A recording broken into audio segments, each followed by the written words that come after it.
మేము వచ్చిన తర్వాత సర్పంచులు ఫిబ్రవరి నెలలో వాళ్ళ కాలం అయిపోయింది సార్. అప్పటి తర్వాత మళ్ళీ ఈ రాష్ట్ర ప్రభుత్వము కులగణన చేసి మరి మేమెంతో మాకంత రిజర్వేషన్ తీసుకురావాలనే ఉద్దేశంతో ఎలక్షన్స్ జరగకపోవడం మూలంగా కొద్దిగా గ్రామాలలో కొన్ని సమస్యలు అయితే ఉన్నమాట వాస్తవం.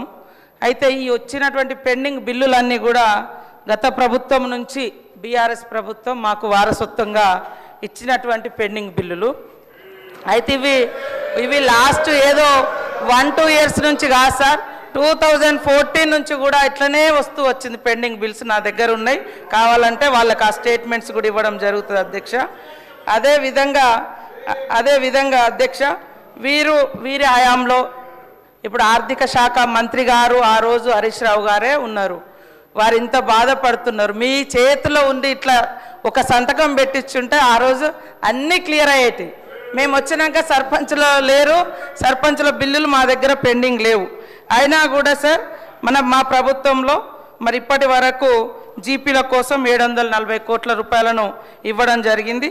ఉపాధి హామీ కింద కూడా గతంలో జరిగినటువంటి పనులలో 450 కోట్లు రిలీజ్ చేసినాం. ఇంకా కొంత పెండింగ్ ఉన్నది వాస్తవం. కాకపోతే వీళ్ళ హయాంలో చేసిన వాళ్ళందరి దాదాపుగా ఎన్ఆర్ఈ చేసి మేము కూడా క్లియర్ చేయడం జరిగింది సార్. రాష్ట్రంలో మీరు చూస్తే అధ్యక్ష, బడా కాంట్రాక్టర్లకు మాత్రం బిల్లులు వస్తున్నాయి. చిన్న కాంట్రాక్టర్లకు ఇప్పుడు ఒక సంవత్సర కాలం నుంచి 691 కోట్ల రూపాయలు ఇవ్వకుండా సర్పంచులను ఎంపీటీసీలను ఈ కాంగ్రెస్ ప్రభుత్వం గోసపుచ్చుకుంటా ఉంది అధ్యక్ష. చివరికి ఆ సర్పంచులు ఎంపీటీసీలు గవర్నర్ గారిని కలిసి మొరబెట్టుకున్నారు, మంత్రుల్ని కలిసి మొరబెట్టుకున్నారు. చలో అసెంబ్లీ కార్యక్రమానికి వస్తే వాళ్ళను అరెస్ట్ చేసి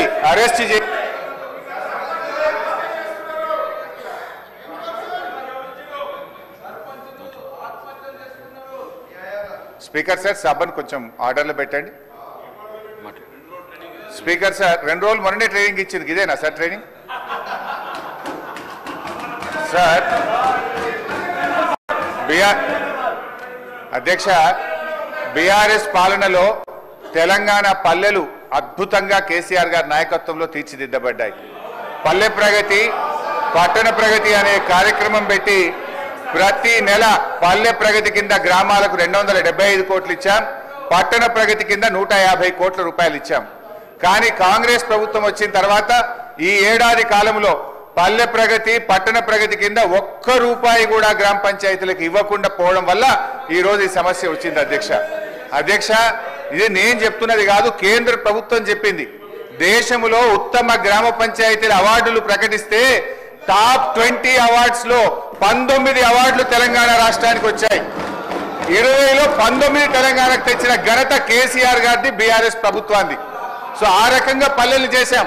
ప్రతి గ్రామ పంచాయతీకి ట్రాక్టరు, ట్యాంకరు, ట్రాలీ, నర్సరీ, వైకుంఠధామము, డంప్ యార్డు పెట్టి తెలంగాణ పల్లెలు దేశానికి ఆదర్శంగా నిలిపిన ఘనత కేసీఆర్ది, బీఆర్ఎస్ పార్టీ. అధ్యక్ష, మేము గౌరవనీయులు మంత్రి గారిని కోరేది ఒక్కటే, ఇవాళ ఈ ప్రభుత్వం వచ్చిన తర్వాత ఎస్ఎఫ్సి నిధులు విడుదల కావట్లేదు. ఈజీఎస్ నిధులు కేంద్ర ప్రభుత్వం ఇచ్చినా డైవర్ట్ చేసినారు. 15th ఫైనాన్స్ కమిషన్ డబ్బులు కేంద్ర ప్రభుత్వం ఇస్తే డైవర్ట్ చేసినారు.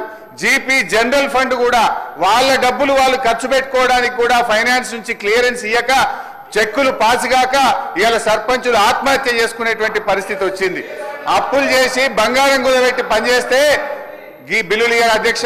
ఒక్క నవంబర్ నెలలో బడా కాంట్రాక్టర్లకు 1200 కోట్లకు పైగా బిల్లులు ఇచ్చారు. ఒక్క నెలలో 1200 కోట్లు బడా కాంట్రాక్టర్లకు ఇస్తారు. ఈ చిన్న కాంట్రాక్టర్లు 5 లక్షలు 10 లక్షలు చేసిన సర్పంచులు, ఎంపీటీసీలు, జెడ్పీటీసీల మీద ఎందుకు పగబట్టి కక్షతో వాళ్ళని ఇబ్బంది పెడుతున్నారని చెప్పి నేను ఈ రోజు ప్రభుత్వాన్ని అడుగుతున్నా అధ్యక్ష. ఈ రోజు పరిస్థితి ఏమైంది? గ్రామ పంచాయతీలకు రెగ్యులర్ గా ఇవ్వాల్సిన నిధులు ఇవ్వకపోవడం వల్ల చివరికి ఏం దాకా వచ్చిందంటే, అమెరికా దేశం తెలంగాణకు పోతే చికెన్ గున్యా వ్యాధులు వస్తున్నాయి, జాగ్రత్త అని అమెరికా దేశం ఆ దేశ పౌరులను హెచ్చరించే పరిస్థితి ఏర్పడ్డదంటే పల్లెల్ని ఏ రకంగా మీరు నిర్లక్ష్యం చేశారో అర్థమవుతా ఉంది. ఇప్పటికైనా ఇది ఇప్పుడు అమెరికా తెలంగాణ పోతే చికెన్ గున్యా వస్తుందని ఆ దేశ పౌరులను హెచ్చరించిందంటే ఇది మన రాష్ట్రానికి అవమానం, ఈ దేశానికి కూడా అవమానం. మీ పాలన గా రకంగా ఉన్నది. సో దయచేసి మేము కోరేది ఒక్కటే అధ్యక్ష, వీళ్ళు బిల్లులే కాదు అధ్యక్ష, ఎంపీటీసీలు, సర్పంచులు, జెడ్పీటీసీలు దిగిపోయి 9 నెలలైంది, ఇంకా వాళ్ళ జీతాలు కూడా పెండింగ్లు ఉన్నాయి. 1వ తారీఖు జీతం ఇస్తామని చెప్తారు. జెడ్పీ చైర్మన్లకు, జెడ్పీటీసీలకు, ఎంపీటీసీలకు దిగిపోయి 9 నెలలైనా 3 నెలల జీతాలు పెండింగ్ ఉన్నాయి అధ్యక్ష.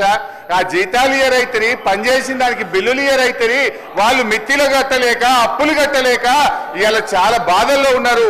నేను సూటిగా మంత్రి గారిని అడిగేది ఒక్కటే, దయచేసి త్వరలో ఇస్తాము, తొందరలో ఇస్తాం కాదు అధ్యక్ష, స్పష్టమైన డేట్ చెప్పి గ్రామ పంచాయతీ ఎన్నికలు మీరు పెట్టబోతున్నారు, ఆ లోపు వాళ్ళ బిల్లులన్నీ కూడా క్లియర్ చేయాలని చెప్తా ఉన్నాం.